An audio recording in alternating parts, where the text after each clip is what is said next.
जब भारत ने 23 मिनट में उड़ा दिए पाकिस्तान के 11 एयरबेस, तो रूस के राष्ट्रपति का घूमा दिमाग। भारत की खतरनाक रणनीति ने पुतिन की बदल डाली सोच, यूक्रेन युद्ध का पलट डाला नक्शा। ब्रह्मोस की सगी बहन P-800 ओनिक्स की एंट्री, यूक्रेन के सारे एयर डिफेंस सिस्टम फेल। भयंकर तबाही देख जर्मनी भागे यूक्रेनी राष्ट्रपति जेलेंस्की, लेकिन जर्मनी ने भी खड़े कर दिए हाथ। दोस्तों, इस वक्त अपनी घातक रणनीति, सटीकता और बवंडर क्विक वॉर के लिए दुनिया में ऑपरेशन सिंदूर तूफान मचाए पड़ा है। ये वो जलजला साबित हो चुका है जिसने दुनिया को दिखाया कि भारत की ब्रह्मोस मिसाइल क्या चीज है। जब ब्रह्मोस ने पड़ोसी मुल्क में अपना रौद्र रूप दिखाया तो सिर्फ जमीन ही नहीं कांपी, बल्कि बड़े बड़े सूरमाओं के दिल भी दहल गए। और जानते हैं सबसे मजेदार बात, ब्रह्मोस ये नाम सुनकर सिर्फ हमारे दुश्मन ही नहीं बल्कि रूस के दुश्मन भी थर थर कांपने लगे हैं, क्योंकि इस ब्रह्मास्त्र को भारत और रूस ने मिलकर बनाया है और रूस में इसे P-800 ओनिक्स के नाम से जाना जाता है। जब पाकिस्तान ने ब्रह्मोस की लाइव तबाही देखी, जब उसके 11 एयरबेस केवल 23 मिनट में मलबे के ढेर में तब्दील होते देखे, तो पूरी दुनिया सन्न रह गई थी। ये वो सटीक हमले थे, वो पिन पॉइंट एक्यूरेसी थी जिसने जंग के मैदान में ब्रह्मोस को एक असली गेम चेंजर साबित कर दिया। और इसी ताकत को देखकर यूक्रेन और उसके पीछे खड़े पश्चिमी देशों की सांसें अटक गईं। अब उनका ये डर सही भी साबित हो चुका है, क्योंकि पुतिन ने मोदी वाली रणनीति पर काम स्टार्ट कर दिया है। रूस ने भारत वाली स्ट्रेटेजी अपनाकर ब्रह्मोस जैसी ताकत यानी अपनी P-800 ओनिक्स मिसाइल से वैसी ही तबाही मचानी शुरू कर दी है जैसी पाकिस्तान ने झेली है। जी हाँ दोस्तों, पिछले 3 साल से ज्यादा टाइम हो गया था यूक्रेन रूस के साथ एक ऐसी जंग लड़ रहा था जिसका कोई अंत नजर नहीं आ रहा था। लेकिन जैसे ही रूस ने भारत वाली रणनीति अपनाई, तो यूक्रेन अपने सहयोगियों से, अपने वेस्टर्न आकाओं से हथियारों के लिए गिड़गिड़ा रहा है। अचानक उसने जर्मनी से टॉरस मिसाइल मांगी, वो मिसाइल जो 500 किलोमीटर से ज्यादा दूरी तक दुश्मन के अहम ठिकानों को नेस्त नाबूद कर सकती है। लेकिन जर्मन चांसलर फ्रेडरिक मर्ज ने इस मिसाइल को देने पर कोई बात नहीं की, टाल मटोल कर गए। हाँ, एक बड़ा ऐलान जरूर कर दिया, एक ऐसा ऐलान जिसने आग में घी डालने का काम किया। मर्ज ने कहा कि यूक्रेन को अब लंबी दूरी के हथियारों से रूस की जमीन पर, रूस की सीमा के अंदर हमला करने की खुली छूट है। बोले, जो देश सिर्फ अपनी जमीन पर दुश्मन से लड़ेगा, वो पूरी ताकत से अपनी रक्षा कभी नहीं कर सकता। ये फैसला तो कई महीने पहले ही ले लिया गया था, लेकिन इसका खुलासा अब जाकर किया गया। अब देखिए, यूक्रेन के पास पहले से ही अमेरिका की ATACMS और ब्रिटेन फ्रांस की स्टॉर्म शैडो जैसी लंबी दूरी की मिसाइलें मौजूद हैं। इनका इस्तेमाल अब तक तो सिर्फ यूक्रेन की सीमा के अंदर मौजूद रूसी ठिकानों पर हो रहा था, लेकिन जर्मनी के इस ताज़ा फैसले ने, इस खुली छूट ने यूक्रेन को रूस के अंदर घुसकर हमला करने की एक नई ताकत, एक नया हौसला दे दिया है। ATACMS मिसाइलें 300 किलोमीटर तक मार कर सकती हैं, जबकि स्टॉर्म शैडो 250 किलोमीटर से ज्यादा दूरी तक सटीक निशाना लगाने का दम रखती है। और वो टॉरस मिसाइल जो यूक्रेन को मिली नहीं, वो तो 481 किलोग्राम के वॉरहेड के साथ दुश्मन के बंकरों, रडार स्टेशनों को पलक झपकते तबाह कर सकती है। सही में इसे ब्रह्मोस वाली तबाही के बाद ही यूक्रेन अपने पास लेना चाह रहा है, लेकिन अब खेल बदल चुका है और यहीं से असली खेल शुरू हुआ है। रूस ने यूक्रेन पर अपना वो ब्रह्मास्त्र चलाना शुरू कर दिया है जिसकी गूंज पूरी दुनिया में सुनाई दे रही है। और ये ब्रह्मास्त्र कोई और नहीं बल्कि भारत की ब्रह्मोस की सगी बहन P-800 ओनिक्स है। लेकिन एक बात गांठ बांध लीजिए, भारत वाली ब्रह्मोस इस ओनिक्स से कहीं ज्यादा खतरनाक, कहीं ज्यादा डेडली है। हमारी ब्रह्मोस आवाज से लगभग 3 गुना तेज रफ्तार से, यानी मैक 3 की स्पीड से उड़ती है। अरे जब तक दुश्मन को इसकी भनक भी लगे ना, तब तक तो ये अपना काम तमाम करके वापस चाय पीने आ जाए। जरा कल्पना कीजिए,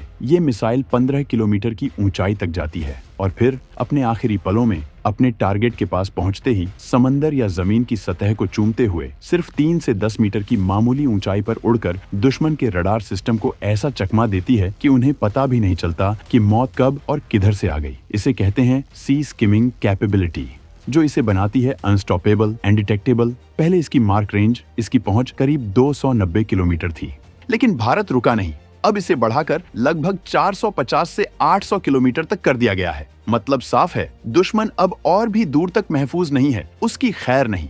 और ये सिर्फ जमीन से ही नहीं दागी जा सकती, बल्कि इसे जंगी जहाजों से, पनडुब्बियों से, यहाँ तक कि हमारे फाइटर जेट्स जैसे सुखोई 30 MKI से भी लॉन्च किया जा सकता है। यानी जमीन हो, आसमान हो या समंदर की गहराइयां, ब्रह्मोस कहीं से भी, किसी भी वक्त, किसी भी दुश्मन पर कहर बरपा सकती है। इसके अंदर 200 से 300 किलो का वॉरहेड ले जाने की क्षमता है, चाहे वो पारंपरिक हो या उससे भी ज्यादा विध्वंसक। ये दुश्मन के होश उड़ाने के लिए काफी है। और निशाना ऐसा कि 1 मीटर भी इधर से उधर नहीं। इसे कहते हैं 1 मीटर CEP, यानी सर्कुलर एरर प्रोबेबिलिटी, मतलब पिन पॉइंट एक्यूरेसी। लेकिन रुकिए, कहानी यहीं खत्म नहीं होती, पिक्चर अभी बाकी है। अब पिक्चर में एंट्री हो रही है ब्रह्मोस के बाप की। सही सुना आपने, ब्रह्मोस 2 ये एक हाइपरसोनिक क्रूज मिसाइल है और इसकी रफ्तार का टारगेट है मैक 8, यानी आवाज से 8 गुना तेज। जरा सोच कर देखिए, पलक झपकते ही सैकड़ों किलोमीटर का सफर। ये दुनिया की सबसे तेज क्रूज मिसाइलों में से एक बनने को पूरी तरह तैयार है। इसकी मारक क्षमता है करीब 1500 किलोमीटर।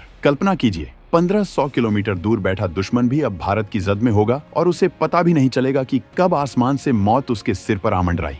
दोस्तों, केवल 2 साल में ही ये टेक्नोलॉजी भारत को एक ऐसी अजेय शक्ति बना देगी जिसके बारे में दुनिया ने सोचा भी नहीं होगा। ब्रह्मोस 2 में पारंपरिक रैमजेट इंजन की जगह स्क्रैमजेट इंजन का इस्तेमाल होगा। ये वो टेक्नोलॉजी है जो इसे लगातार हाइपरसोनिक रफ्तार बनाए रखने की ताकत देगी, बिना थके, बिना रुके। और सबसे बड़ी, सबसे धमाकेदार बात, इसमें रूस की लेटेस्ट जिरकॉन टी-सिरकॉन मिसाइल टेक्नोलॉजी भी शामिल होने की पूरी संभावना है। मतलब तबाही का डबल डोज, स्पीड का डबल धमाका। ये मिसाइल भी पारंपरिक और अन्य खतरनाक वॉरहेड ले जाने में पूरी तरह सक्षम होगी। ये वो गेम चेंजर है, वो तुरुप का इक्का है जो आने वाले वक्त में जंग के सारे नियम, सारे कायदे बदल कर रख देगा। अब जरा सोचिए, यूक्रेन की जंग में रूस ने जब से अपनी P-800 ओनिक्स, जो कि ब्रह्मोस परिवार का ही सदस्य है, उसकी एंट्री करवाई है, तब से यूक्रेन युद्ध का पूरा मंजर, पूरा सीन ही बदल गया है। तबाही का एक नया दौर शुरू हो गया है। दोस्तों, युद्ध की शुरुआत में रूस ने यूक्रेन के कुछ एयरबेस पर कैलिबर और इस्कंदर जैसी मिसाइलों से हमले तो किए, लेकिन वो यूक्रेन के सारे रनवे या सारे विमान तबाह नहीं कर पाया। कुछ न कुछ बच ही जाता था। लेकिन अब जब से रूस ने ब्रह्मोस जैसी तेज तर्रार और नीची उड़ान भरने वाली P-800 ओनिक्स मिसाइलें फायर करनी शुरू की हैं, यूक्रेनी एयरफोर्स के ठिकानों पर सरप्राइज अटैक कहीं ज्यादा जानलेवा, कहीं ज्यादा विनाशकारी होने लगे हैं। एक सुपरसोनिक क्रूज मिसाइल को रडार पर पकड़ने के लिए बहुत ही कम टाइम मिलता है। चंद सेकंड का खेल होता है ये, और इसे इंटरसेप्ट करना, इसे मार गिराना लगभग नामुमकिन सा हो जाता है। और जब इन मिसाइलों को फाइटर जेट से लॉन्च किया जाता है तो दुश्मन के पास बचने का टाइम और भी कम हो जाता है। फाइटर जेट से फायर करने पर इनकी स्पीड और भी ज्यादा बढ़ जाती है। इनकी काइनेटिक एनर्जी आसमान छूने लगती है। ऐसे में इनको रडार पर डिटेक्ट करना ही एक तरह से असंभव सा हो जाता है। रूस की P-800 ओनिक्स मिसाइल, जो ब्रह्मोस की ही बेस टेक्नोलॉजी पर बनी है, उसने यूक्रेन में जिस तेजी और सटीकता से हमले किए, उन्हें यूक्रेनी एयर डिफेंस सिस्टम के लिए रोक पाना या मार गिराना लगभग नामुमकिन साबित हुआ। यूक्रेन के वायुसेना के प्रवक्ता ने खुद कैमरे के सामने आकर ये माना कि ड्रोन और सबसोनिक क्रूज मिसाइलों को तो वो लगभग 90 से 100% तक मार गिराने में कामयाब रहे हैं, लेकिन ओनिक्स जैसे सुपरसोनिक हथियार को रोकना उनके बस की बात नहीं थी, उनके काबू से बाहर था। ये है सुपरसोनिक स्पीड का कहर। युद्ध के दौरान यूक्रेन ने बड़ी चालाकी दिखाई थी, इसमें कोई शक नहीं। उसने अपने लॉजिस्टिक्स और सप्लाई के ठिकानों को, अपने गोला बारूद के डिपो को, अपने फ्यूल भंडारों को पूरे देश में फैला दिया था और उन्हें लगातार मोबाइल रखा। एक जगह से दूसरी जगह शिफ्ट करते रहे। इस रणनीति से वो रूसी हमलों से काफी हद तक बचाव करने में सफल भी रहे। रूसी सबसोनिक मिसाइलों के आने का अलर्ट उन्हें वक्त रहते मिल जाता था। एयर सायरन बज उठते थे और इससे कई फ्यूल डिपो, गोला बारूद के भंडार रूसी हमलों की जद में आने से बच गए। लेकिन अब पासा पलट चुका है।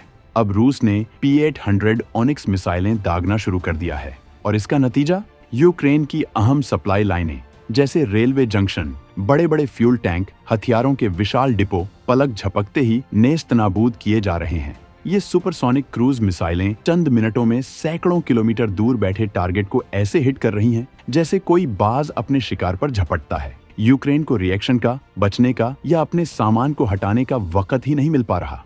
ओनिक्स मिसाइलों ने ओडेसा के अनाज भंडारों और पोर्ट इंफ्रास्ट्रक्चर को अचानक बिना किसी वार्निंग के निशाना बनाकर भारी नुकसान पहुंचाया है और यूक्रेन के एयर डिफेंस सिस्टम सिर्फ देखते रह गए, कुछ नहीं कर पाए। उनकी सारी की सारी वेस्टर्न सप्लाई, उनके सारे हथियार धरे के धरे रह गए। सिर्फ सप्लाई लाइनें ही नहीं, रूस ने कीव समेत यूक्रेन के कई बड़े शहरों में मौजूद कमांड सेंटरों पर KH-101 जैसी सबसोनिक क्रूज मिसाइलों से हमले किए थे। लेकिन यूक्रेन भी कच्ची गोलियां नहीं खेला था। उसने कई हमलों को या तो अपने एयर डिफेंस से इंटरसेप्ट कर लिया या फिर वक्त रहते अपने कमांड सेंटरों की लोकेशन ही बदल ली।